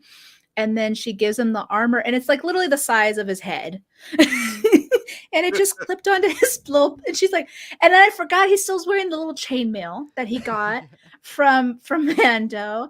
And you're starting to see the transition for Grogu, right? Because here he was a Jedi youngling, and he's went through the training, he went through all this stuff, but he chose to go with Mando and do this, and now he's going through this new journey, and it was just so cute. It's just I don't know, I like melted when I saw this. I was like, that is so adorable, and it just clicked on, and I was like, I think it's like supposed to be the size of their shoulder, like their own shoulder. Yeah, it's the shoulder pad, right? It fits his whole chest. Yeah, I don't know. The rondel is designed to cover the gap between the chest piece and the pauldron. Yeah. It's designed to be able to cover the gap as the shoulder moves. But it just It's like fits collarbone. Yeah. I mean, and then I kind of feel like this is going to be like maybe next episode or something. He's going to get hit with something, right? And it's the armor that protected him. Like that. Yeah. I feel like that's going to be like a little You foreshadow. mentioned But that earlier this season. yeah, and He's you gonna know get what? hit and we're gonna forget about it. Well, because you know what? He learned the darts, and then he gets his armor in the chest, and I don't know. I feel like And that was the thing. that's- I was so excited when we were able to see him still wearing his little Beskar chain. his little bit. Yeah. Yes, I noticed that later after when I was needing to give him the timestamp. I was like, oh, he's still wearing it. Now, my Crusher connection that I'm going to do real fast without giving out too much spoilers, seeing this little journey him going on, and even the same with Bo, as I had mentioned before, Jack Crusher is kind of going through that same journey in Picard. Oh yeah. So, that connection, that longing for, I mean, yes, he had his mom, but it was just him and his mom, right? But To be accepted into be something. accepted and knowing that the crew is your family. And I kind of feel like Yep. Bo and Grogu are going through the same thing. They're finding where they belong. So I've kind of felt there was a connection there. Yeah. So hopefully I didn't give too much away. I wonder if the armor was like Grogu just looks at her and goes, "This is bigger than me," and she just goes, you'll grow into it, kid. You'll be fine." Yeah. Like No, a soon pair of it'll shoes Yeah. or something soon eventually, by the time I'm fully grown, it'll only cover half my chest instead of all of my Exactly. He'll need two of Okay. them. I'll be Yeah. 250 years old. You gotta think though. I bet a lot of Mandalorians haven't seen a creature like that. I bet Yoda Yeah. didn't really just go parading around like everyone. Hey, me, look at, I'm Jedi. And I Yeah. fashionable. You think I? Yeah, I love that pick though, Jessi. Thank you so much for that one. That was one that Phil had also picked for his Boba's bounty, and so it's kind of like it was a toss up, but it was But it was a scene. wonderful, it's a wonderful moment, and it's adorable. I was Yeah. like, it was it was in great. my mind. So let's move on to Phil's Starlight Killer scene, which is at the 24-minute mark. Tell us about this bad boy.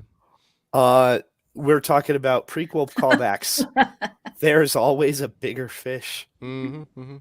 Hey, Yeah, We've got another one of these giant crocodile turtle things jumping up and eating the raptor.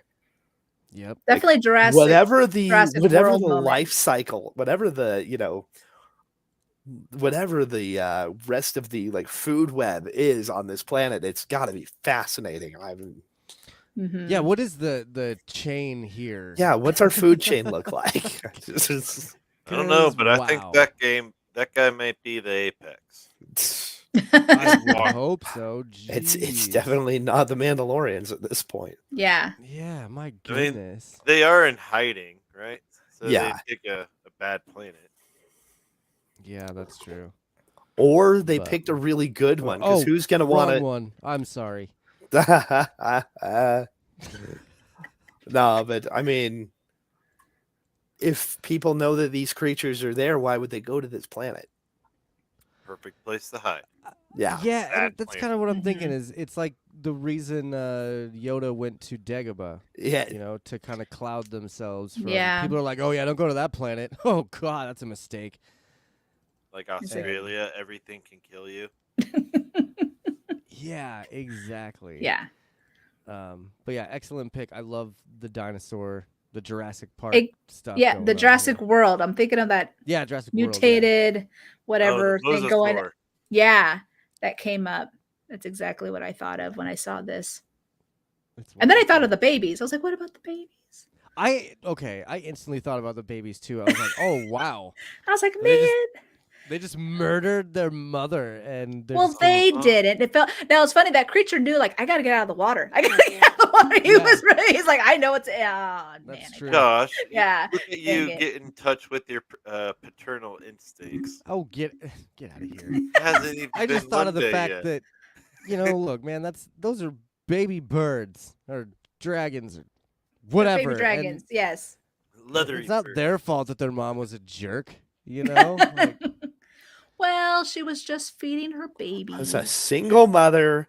Doing the They best she invaded can. their planet, right? Like they're invading the Mandalorians are invading these creatures' planet, so it's a free like, for you know all. what? Look, more food. No, I mean this Yeah. this really comes down to a custody fight. Oh my god. Not anymore. Yeah, no, not anymore. Now they are foundlings. They could have had Which is one pretty big fun. happy blended family if Paz and the Raptor had been able to work their shit out. Oh my god. No, that's gonna be the next week's episode. The dad's gonna find out that the mom died, and now it's gonna come and try and take another foundling. Just eat it. Oh yeah, you know. Oh bigger man, that's bird Didn't have oh work, that's too. that's too Beowulf. That's too Beowulf. Getting Grendel and then Grendel's mother. No. Oh my goodness. Although I mean Excellent pick, there though. is some decent parallel with Beowulf going with the whole covert. That Oh my god. You're welcome. Excellent pick, Phil. I love it. Justin, your Starlight Killer shot this week was at the 18-minute and 31-second mark. It was this guy right here. It's a little dark. I am sorry. Tell us about this shot. Oh, we touched about it earlier. It's the shot of the Mandalorians hanging out by the fire, drinking their coffee, just talking about their day, how fun it was traveling. But Just it talking was about the day. it was just cool to see the Mandalore, or how do you say that? The Mandalore. Mandalore. There Yeah, you go. Mandalore. The Mandalore behind it. But I just like to see that. Like, it reminds me of backpacking that I got coming up, and how we all just chill by the fire and relax. Yeah, it is a really cool shot. And it was just a really cool scene in general to for Paz to say what he said. And I love their "this is the way" chant that they have, because it's so poignant. You know what I mean? Oh, Anything that they do and they say that too, it's very, even when Mando saves the kid and Paz is like, "Thank you," Mando just goes, "This is the way." You know, and it's also a great way for them to just dismiss any conversation they don't want to have. It's like, no, this is getting too awkward, too personal. I can't talk about this This is because the I'll have way. to have a feeling. I'm gonna start doing that at work. I'm like, This is the coworkers way. or customers are like starting to talk about weird stuff. I'll just be like, "Oh yeah, this is the way, dude." We're gonna Oh, do more of man. a season 1 callback. I have spoken. I have spoken. I have spoken. Yeah. I bet you Like I can McNulty. have some patient contact and just let them know that this is the way. I just got hit by a car. This is the way. Why are This is you- the way have to to the look both hospital. ways. Yeah. Excellent pick, though, Justin. Thank you for that one. My Starlight Killer shot this week comes in at the 22-minute mark. We talked about this one. It is Mama feeding her babies. You know what? Just- You know why they named him Ragnar? Go on. Because that's the sound that she makes when she pukes him back up. Ratnar. And like it's again to think about the fact that this dinosaur has done this multiple times with Yeah. multiple younglings or foundlings. Like this is brutal. Yeah. Yeah. But this is the She's- way. Way. She ate that kid, swallowed it whole, and saved it in her stomach. It was straight bird status. Like saved it in her stomach and was breaking it up. And then when the Mandalorian showed up to save him, she was like, "Oh shit, I gotta get rid of this thing. I can't fight with this thing in my mouth. Blah, blah, blah. Here you go, kids, eat up." And like, I don't know. It was such a weird. It was almost as jarring as seeing Ahmed Best. You know what I mean? You're like, oh God, what? But it was on the opposite end of the spectrum, you know. hmm So, I loved this scene. It was just another thing that Star Wars is doing that's new. It's just the kind of more brutal scenes that we're getting out of these shows. It's great. And of course, it pulls a Star Trek at the end, and they're all, they save the kid's life, and he goes, "I'm okay, Dad. I'm okay." I'm like, "You were just in a creature's stomach, being regurgitated, about to be eaten. I'm fine." And he's not going to have any lasting side Where is No your trauma. spirit? I've been trauma. traumatized. Yeah, none of it. No, by next episode, he's fine. He doesn't need to Yeah. see the counselor, the Mandalorian counselor in the back. He's fine. Or he'll just be in counseling the whole time. This next episode. They should be. I mean, that's actually what we talk about in Crusher Convo. We're like, they were just violated, and yet they're fine. It's okay. An alien just invaded their body.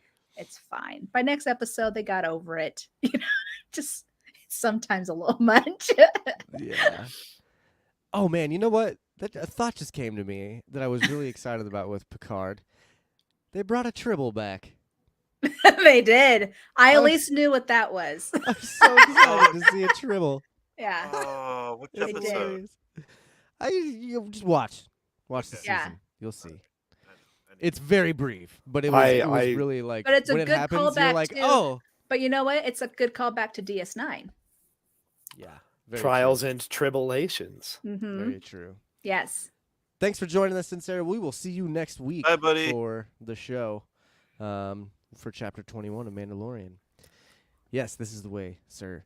Let's move on to our final segment of the week. We'll try and, man, we've gone a long time on this episode, so that's okay though. I love chatting with you guys. It's been a good time. So It's been let's go fun. on to the final one. It is.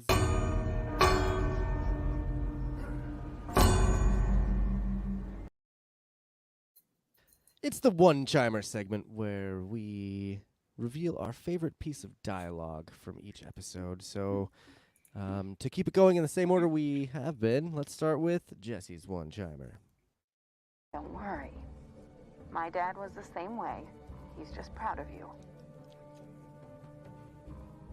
You take it easy on him, kid.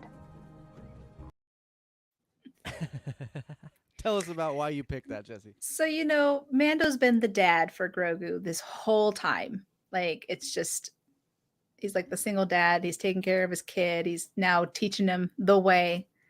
This was Bo's moment as the mom. Like, because she was even questioning. She's like, "Are you sure?" Like, they were acting like parents in this moment. Did she just become Grogu's stepmom? Exactly. I think she Yes. kind of did. Or maybe a godmother. We could say Yeah, godmother. yeah. Yeah. But she was even like, "Are you sure he's young?" And this is, I can't remember. And then that's why she's like, "All right, but you know what? My dad was the same way." And she had mentioned her dad, I think. Was it in this episode? Yeah. This last- episode she said her dad was the same way, but then last episode she had talked She had talked about in him. Yeah. depth. Yeah. And so there's that another connection where she had mentioned like my dad was the same way. You got this, and I liked how she says, you know, be what did she say? Be easy on him, go easy on him because she knows what he's capable of. Like she just saw him fly the ship and save Mando's life, and he would say the same thing to Grogu. So I really enjoyed that little moment. And so that's why it was my one chimer. And I guess maybe because I'm a mom too. I was a single mom for a long time. So I had a connection with that. There you go. It's a great pick. So to be completely honest, that was my pick for one chimer. So look at that. The Force was working with us. Yeah, absolutely. You were probably like, darn it. No, not even. So sorry. I prepare for those things. So I usually pick 2 or 3 just in case like anybody else decides to pick those ones. I'm like, cool, awesome. And I just pick one of the other ones because there's a lot of dialogue, you know? Yeah. Well, sometimes.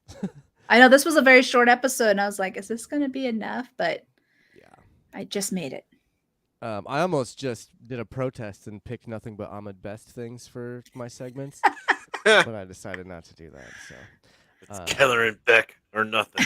yeah, exactly. Fight me. But let's go on to Phil's one chimer. The mythosaur belongs to all Mandalorians. It is always acceptable to wear. I would like that. I just thought that was a spectacular kind of a welcome home moment for Bo-Katan to have with the armorer. It's like, no, this symbol, this thing that you have chosen for your armor, you know, this is for everybody. You don't have to have gone on, you know, a quest to find or fight one. You don't have to have had, you know, a family history with this. You are Mandalorian. This is for you. And as somebody who wears a mythosaur skull on, you know, on my work lanyard every day, it's like, okay, no, it is always acceptable. Yeah, and I love that scene too. We didn't actually talk about this part, which we should have, but where she asks, "What if I told you I saw one, a mythosaur?" I just that was a powerful vision. Yeah, right. We'll have to get into this a little bit more next week, I think, because I think we'll get a little bit more dialogue on it. But just real quick, I'll just ask yes or no. Do you think the armorer believes Bo-Katan actually saw a real life mythosaur? Philip, yes or no? I think she's hedging her bets one way or another. But we know 50-50? The armorer, the armorer likes to play things pretty close to the chest. So Jessi, I think she could be downplaying it a little bit. Okay. I'm gonna have to agree because I think at first she's just like not sure. I think she's kind of trying to kind of testing Bo a little bit to kind of see like, did you really see one or not? Because that's huge, right? Yeah. So she doesn't. I don't even know if she even wants to believe it because that'll get her hopes up. But yeah, it's a 50-50. I'm not 100% sure where she's leaning towards. Okay. Justin, are you on the 50-50 boat? Nah, I'm totally for it. I think that because here's my logic. All right. Mythosaur's biggest fan over here. Yes. I think the armor realizes that this fits along the premonition of the return to Mandalore. The person riding the mythosaur, the Darksaber coming to the hands of another Mandalorian. So I don't feel like she's all too surprised that a mythosaur has reared its head finally. Yeah. And then I personally think that she is so orthodox with the Mandalorian religion, so to speak, that she believes this. Truly believes it. Okay.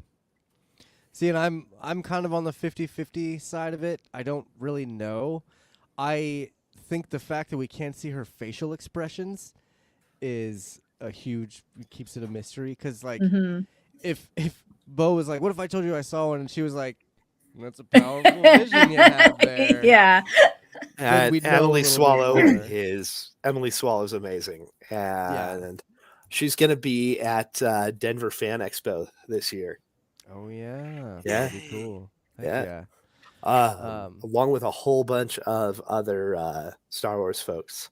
So Hopefully I'm trying on not to look Sunday. into it because I don't want to be not going. So I'm going Sunday.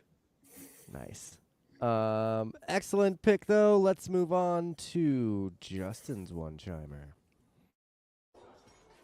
Are you sure this is a good idea?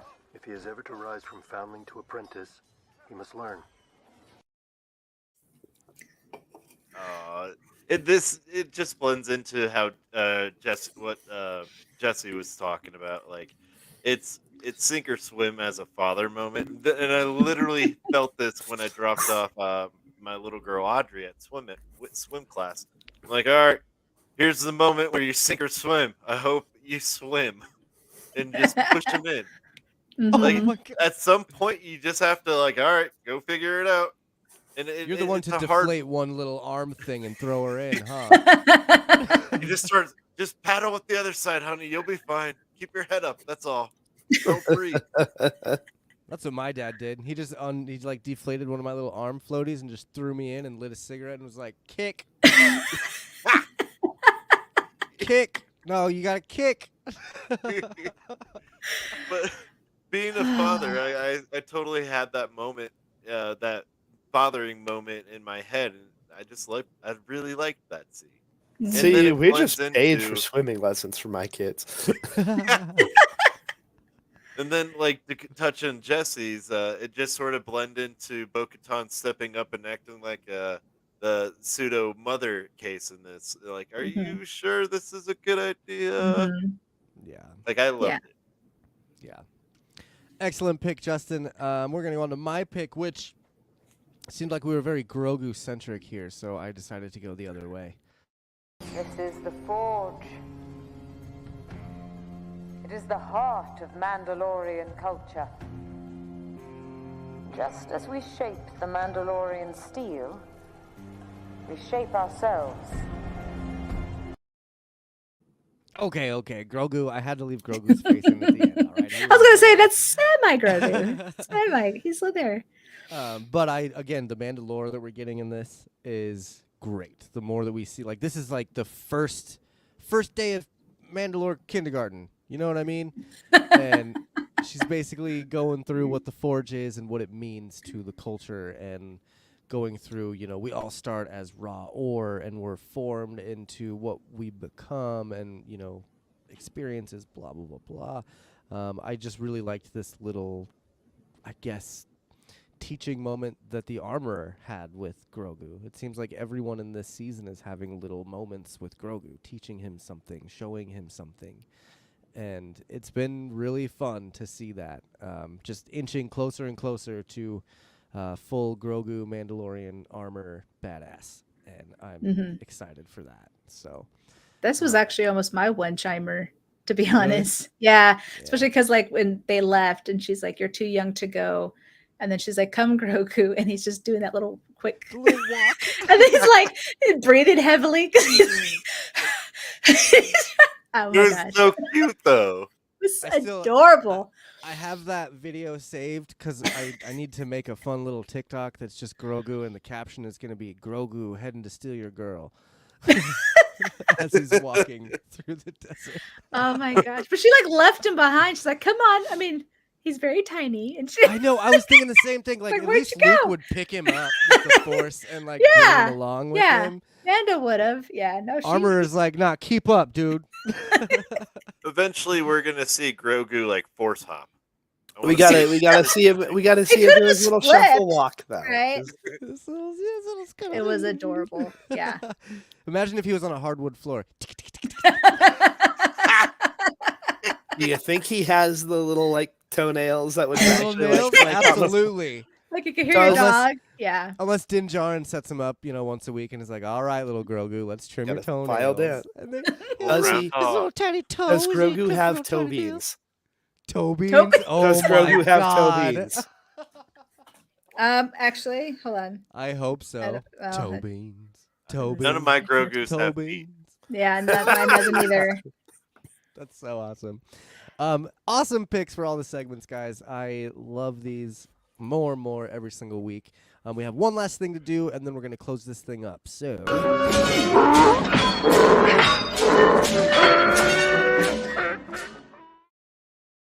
It's the Tusken Raider. Like I said, I like to imagine I am the Tusken drinking the cup, and you guys are the Tuskens arguing. This is the part of the show where we rate each episode out of 10 dragon babies. So, Jessi, if you were to rate this episode, what would you rate this episode out of 10 dragon babies?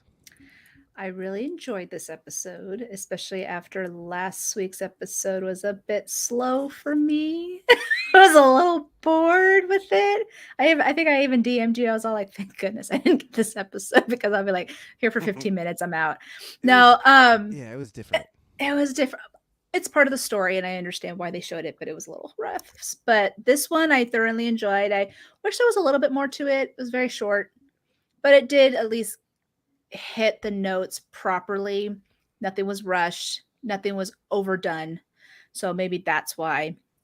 So I definitely give it 8 dragon bird babies out of 10. Excellent. I think that's what I'll go with. All right. Phil, what are you going to rate this episode? I also had this one at an 8. Okay. Short duration, but we get a lot in excuse me. We get a lot in that short period of time. We get Keller and Beck. We get Grogu showing off his Jedi skills. We get the reveal that Paz is Ragnar's dad.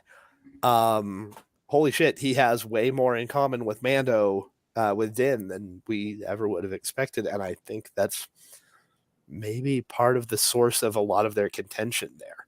Like, not just around the Darksaber, but around, like, bringing a foundling into the covert. We get good action sequences. We get some amazing lightsaber action with Keller and Beck. We get a lot of the Mandalore. So, you know, while, yeah, it was a little on the campy side, again, to be expected for Carl Weathers directing. Yeah, no, I'd solid 8. All right. Justin, what are you going to rate this episode? You and I are kind of the same this week. Yeah, I noticed that. All right, I give it a 6.75. Just because, like, 7 is an average Mandalorian episode. Something it's so-so. This episode just didn't meet that par. I thought it was overall very easy to read. There's little, like, the choreography with the opening montage. Hokey, I thought it wasn't very seamless.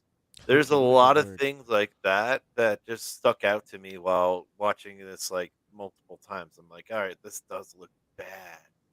But, like, on the contrary, like, the CGI with the leathery bird was wonderful.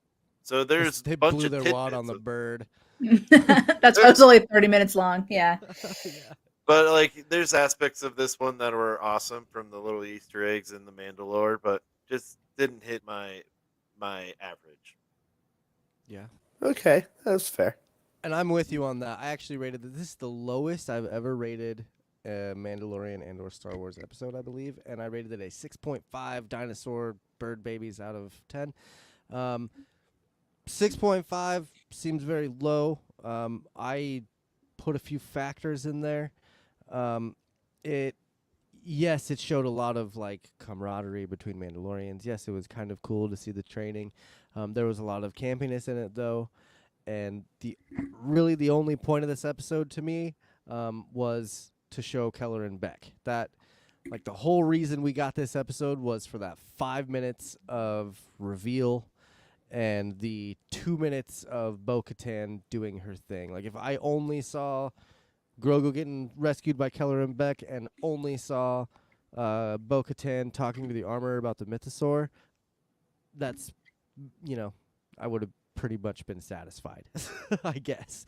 All the action scenes were really cool, but I definitely wish it was a little bit longer, and I wish they would have spent maybe a little bit more time on some of those things. It did seem a little rushed to me. So, and I am trying to be a little bit harsher of a critic, okay? I know I rate every episode like an 8 or a 9, okay? I get it. So I'm just trying to appease myself because I feel like I'm such a homer. I had to look at this in a little more of a critical eye. So I give it a 6.5.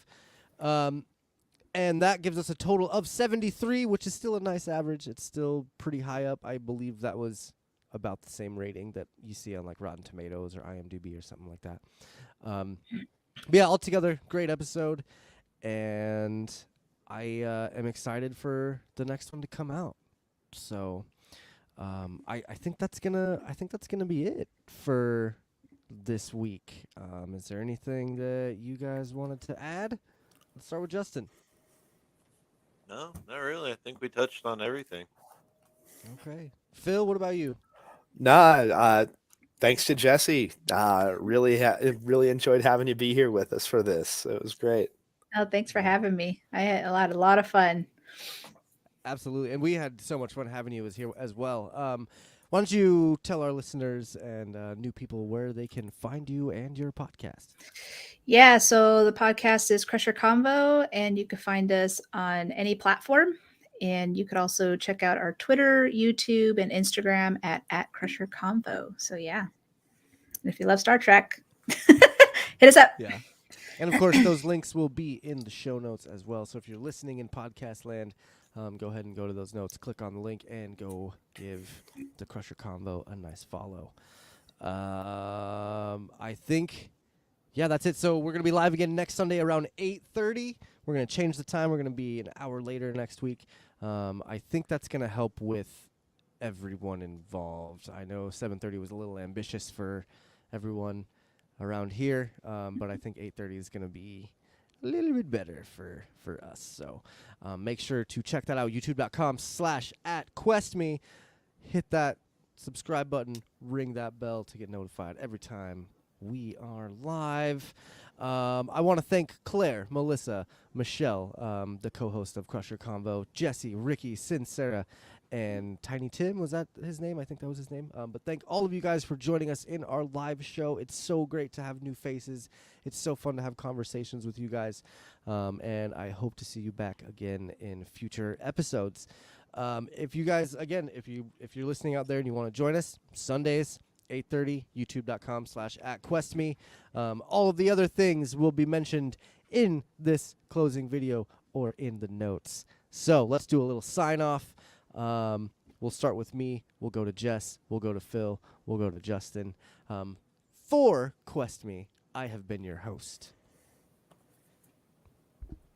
What am I supposed to say? Is it my turn? What am I saying? I don't even know what I'm supposed to say. I'm Jessi. Oh, I'm Jessi. Yes, from Crusher Convo. There we go. I did it. I'm Philip K. at FlipWriter. And I'm Justin at JLou1742. And of course, my name is Josh. You can find me anywhere just by searching Quest Me Podcast. Thank you all again for joining us. May the Force be with you.